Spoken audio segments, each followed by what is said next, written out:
Welcome to the Big E Breakdown. The EKU Sports Network crew here with you. Pre-Tarleton State. Before we talk Texans, we'll highlight some of last week's win over Utah Tech. And guys, I thought the big thing was the return of the rushing game. Almost 300 yards total, second highest rushing total of the year. Josh Carter, a career high day, gets going a little bit. And now UAC Offensive Player of the Week, but it's good to see the running game return. Yeah, they've been able to do it against the easier opponents, and I thought it was obvious that the game plan was dumbed down isn't the right word, but focused on trying to restart the running game. You were down Dixon, who's been lost for the season, and your top slot receiver in Stanley, and they just wanted to try to get some mojo back in the running game, and they did it. I don't think they showed anything of their hand and what they can do. Walt Wells admitted when they got that defensive touchdown, it was kind of put it on autopilot and make sure the other team can't get back in the game. So it was kind of, they just kind of I thought, put it on autopilot and went to the end with a victory. Yeah, and I don't think it can be understated the importance of the defense kind of showing back up this week too. I thought you mentioned the defensive touchdown, but they got pressure on Utah Tech's quarterback, got in the backfield a few times. So the return of the defense was big, and the fact that they did not turn the ball over. I mean, it sounds simple when we talk about it. We always bring it up in pregame. We say they can't turn the ball over. I think this year, every game, you can't turn the ball over. Sometimes you can recover from one if your defense can get it back for you, bow their back a little bit. If it's in your own territory, maybe limit the team to 3. But if you're turning the ball over, this Eastern team, especially on the road, then against those, I won't say much better opponents, we'll just say quality opponents, then it's hard for this team to come back from that. So game manager and Morrissey didn't turn the ball over. Defense did what they needed to do.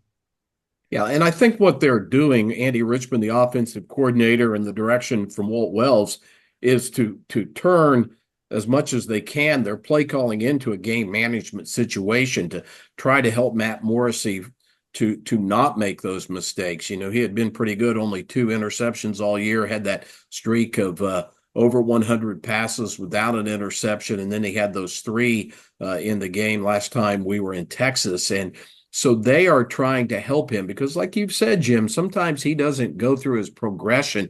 I mean, we were spoiled by a super good quarterback and reading all the different progressions and making the adjustments. And, that's a gift that not a lot of quarterbacks have. And so I think they've tried to help Matt along the way there to keep his confidence up. And I think we saw a good example of that the other day. And when you talk about turnovers, we'll get to it with the Texans, but oh boy, you can't lose the turnover battle to these guys coming up. Well, I think one of the things is that if you turn the ball over, you're down, you have to throw more.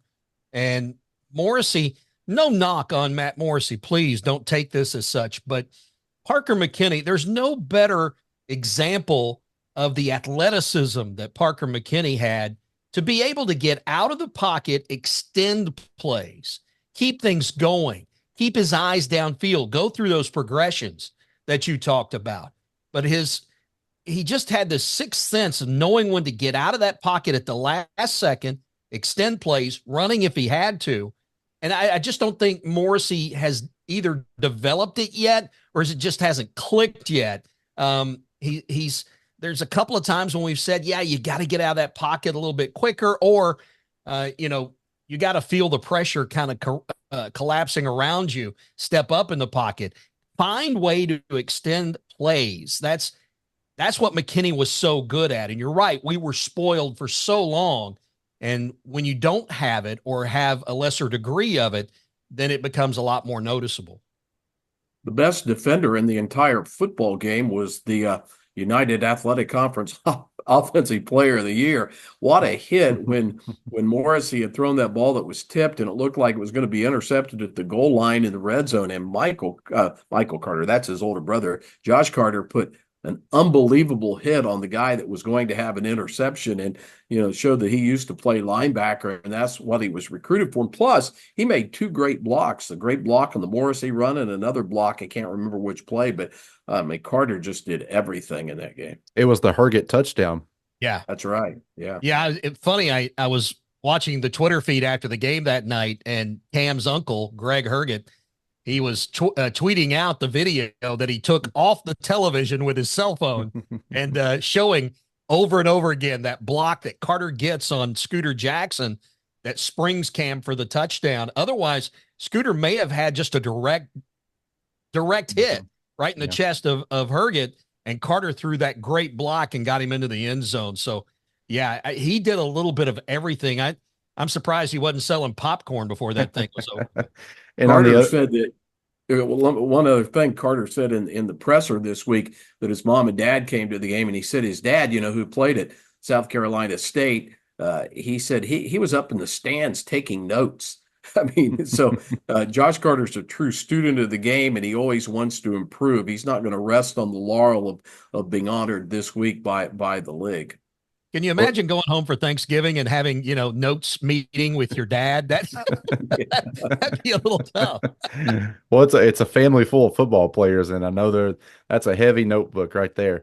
On the other side of the ball, defense gets a touchdown. Gabe Stevens, he's really coming along. I feel like just he laying down the law. He's caused that fumble. Maddox Marcellus picked it up for a scoop and score. Always a good time when you get the defensive touchdown, but overall the defense was pretty solid too against Utah Tech. I think Jake Johnson called a pretty good game. You don't give Jake, a lot of shout outs, but I think you do for this one. I thought he mixed things up. We saw some blitzes at different times. He would rush 3 and bring 8 back and cover the pass. So I thought he mixed things up, called a really good game on Saturday.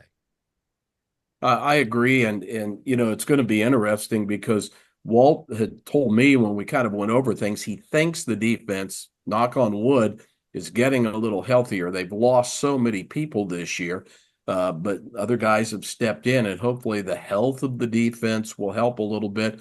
Hope we get Stanley back this week for the offense. You're going to need a little juice on offense. And, they're going to go into this next game an underdog, no doubt, against the number 7 team in the country. But on paper, there is a way to win this game. I've gone on a lot of road games this year thinking it's going to be really tough. This one's going to be tough too, but I don't know, there's something in me about optimism. You know me, I always try to stay pessimistic just so I tap down my expectations when you root for the team you're broadcasting for. Again, are we going to transition here? Because the running game, man, this conference has the number 1, 2, and 3 rushers in the country, and Josh isn't even in that mix, but he's still a good running back. And it's going to be tough to deal with Britain this week and this game, this team, the way they've got a veteran quarterback and everything else. All right, hang on. Uh-oh, what we got here?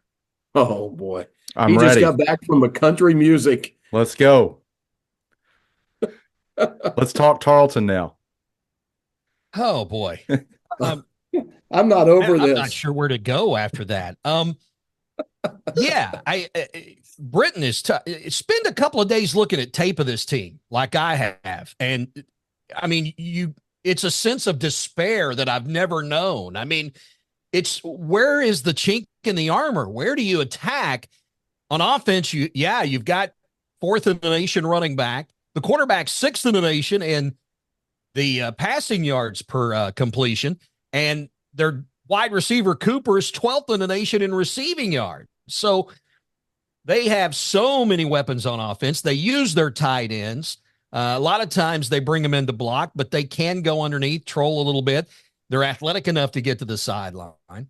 Their offensive line is just as steady as an offensive line as EKU has seen this season. It's hard to look at them on the offense and go, how do you attack them defensively? It's a complete team, and I think the most complete team that we've seen so far this season and may see all year. I know Central Arkansas is coming up, but complete from all 11 players on the offense, I'm not sure that they're the best in the conference, or not the best in the conference. Well, they've won 11 straight games against level competition, that being football championship subdivision teams. The last they lost was that double overtime game on homecoming last year at Roy Kidd Stadium. And, you talk about Kayvon Britton. He's number one in the country in yards per game and total yards. And then they've got this guy behind him by the name of Darrell Kelly, and he's rushed for over 2,000 yards himself. Well, Britton has rushed between his time at Arkansas Pine Bluff and here for almost 3,700 yards. And like you said, Gabalis, he's been all over the place. He was a year at Washington State, 2 years at Washington State, a year at Utah Tech, transfers inside the UAC, second year. And Walt Wells really said he likes Gabalis. He thinks Gabalis is a really good quarterback. And so you're right. There's no kink in the armor. The only thing I see is if you can hold them to field goals, they struggle on field goals. They've used 3 different place kickers this year. Yeah, I think if you can keep their offense off the field, which we've seen EKU employ that strategy already at points this season, their defense gives up a lot of fourth down conversions. They're not that great against third downs, and they are a team both offensively and defensively. They shoot themselves in the foot. I saw a lot of penalties, not necessarily in number of penalties, but the big ones, which we know EKU's had problems with this season, averaging 61 or so yards of penalties a game, which puts them down in the lower quadrant in the country. So if they do have something that is bad about this team, then it's shooting themselves in the foot. Jim, let's see what the tall drink of water Tex Chandler has to say about this. Well, they're starting to get noticed too in the polls. They're top 10 now, 7th when we'll play them on Saturday. And I think one of the things, you look at some of the games, and Southern Utah went to overtime. Right? That was in Cedar City. Austin Peay played them relatively close, within 10.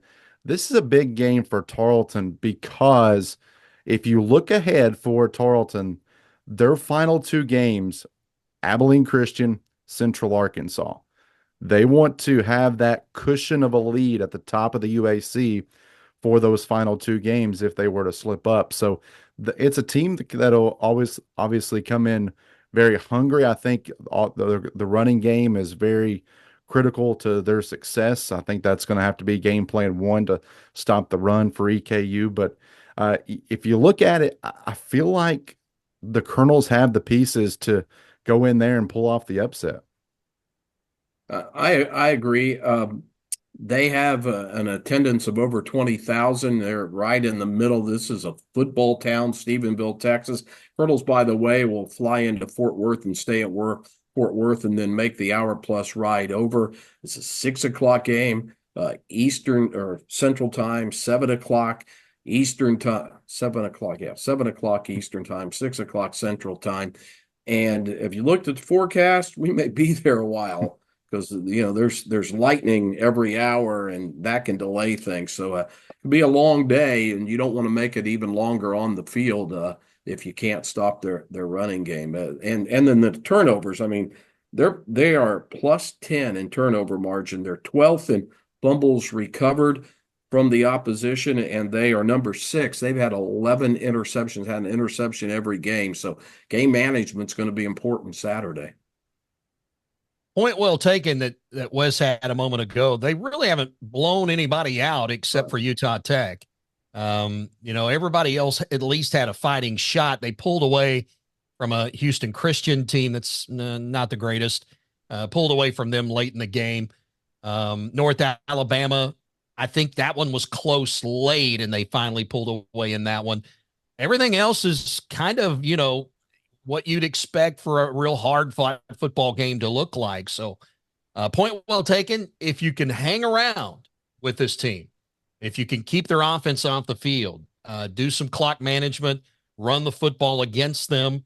I think if you are close late, you start getting in their head a little bit. There's probably a lot of guys on this team too that were there last year when that field goal went a little bit wide and the Colonels came back and won that game. So they start thinking, and you can get in their heads a little bit. Been watching the documentary on Netflix about the 2004 Red Sox and the comeback when they were down 3-0 in the World Series. And I love Pedro. I'm living here. I'm living here, right here, guys. So get in their head a little bit, make it close, be close late, then you have a shot. That's really all you can ask for, I think, on the road, especially in this conference. And we've heard Walt Wells say a couple times, or maybe just once in the press conference, that life on the road, they're trying some different things to try to go about it. It's not game plan, but just how they manage the road. Because if you look back, the road's not been friendly for the EKU over the last 4 or 5 games on the road. They've actually lost their last 5. But from a standpoint of just trying something different, maybe something clicks on the road, and maybe it's the hat. Maybe I need to bring the hat. Don't wear that thing on the plane in row 30, please. But you know how guys are. It just takes one thing to click, and maybe it's something in their routine that they do different, and maybe it just goes from there. Well, I know that the game time's not something the Colonels want, I don't think. Just waiting around all day for that game to kind of get there. And I think Walt would much rather play one at 2 or 3 in the afternoon on the road, especially when you're taking a plane ride somewhere. But, it's just something you got to live with. So maybe a later kickoff time is something that's different for this team. And maybe that'll kickstart something. Who knows? But, yeah, you're right. I mean, you got to switch some things up, do something different. And that could be something as small as what you have on the buffet for the team at dinner time. So, you got to find what'll do it for your team, and Colonels just haven't found it yet. You win this one, you slowly inch your way back up toward the top with 3 games left. If you win it, you're within either a half game or a game of first, no matter what happens elsewhere. And then, like you said, you've got UCA, Austin P, and UNA for EKU. So pretty much this is, as far as any hopes of playoffs and any hope of getting close or getting a conference championship, it's must win from here on out for Eastern Kentucky. And it's been that way too much in recent times, is back against the wall kind of thing. And, it's hard to get your back off that wall. The one thing they can't do is fall down early. If they get a large gap early in this game, Tarleton State has outscored opponents 155-81 in the first half. So they get up early and withstand any rally at the end of the game. Got to jump. I think you got to jump out early. Surprise them a little bit, mix things up, and try to get the lead early and protect it from that point on. Yeah, EKU scored 24 points in 8 games in the first quarter. It's averaging 3 points a game in the first quarter. You got to be ready to go out of the starting gate. For sure. And you guys better believe it. If we win, you're going to see a lot more of this. Great. Oh, man. He was waiting all week for this, Jim. That's right. Oh, yeah. That's right. He had it sitting there by the desk the entire week. You know what? I'm just going to call you Festus from here on out, and I'll let you look up what that character is all about. I know about it because I love the Westerns. So. Yes, you're the Western guy. We are on the air 6:30 Richmond time with the pregame. Jim will have Know Your Foe. Greg will have Walt's conversation. I'll have the West Side Story with Mike Smith, and it's the Colonels and the Texans at a little after 7 o'clock. See you later, guys. Tex. All right.